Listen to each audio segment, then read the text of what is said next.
In 1701, Jethro Tull, an English agriculturist, developed the first mechanized seed drill, placing the seed in furrowed rows. Since Tull believed that plants grew by absorbing tiny particles of earth, he recommended pulverizing the ground so that the plants could be better nurtured. Although Tull's theories about the benefits to plants of pulverizing the soil were fundamentally incorrect, they gained universal acceptance and became the underlying premise of the mechanized farming practices that continue to dominate the world's agriculture. About the same time that Tull was urging farmers to obliterate the structure of their topsoil, the first moldboard plow was developed in Europe. The invention was later perfected in the United States by no less an American than Thomas Jefferson. The implement was cast in iron and, like earlier plows, was dragged along as it sliced through the ground. The new device, however, featured a molded side that curved gracefully to raise the furrow and turn it over.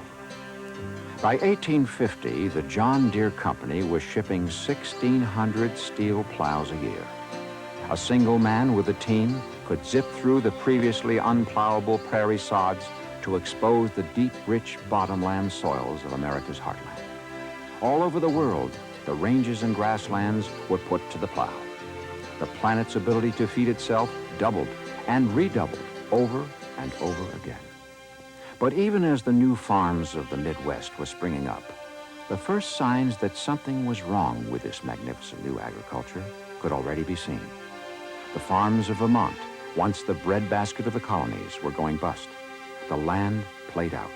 Today, Vermont farmhouses, abandoned nearly 200 years ago, sit among forest trees that were once farmers' fields. The age of mechanized farming had brought instability to the farm.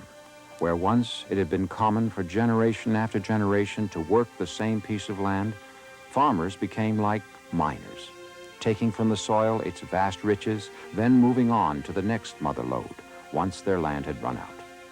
By the 1930s, dust bowls sent wave after wave of farmers from land turned to dust after just 100 years of cultivation.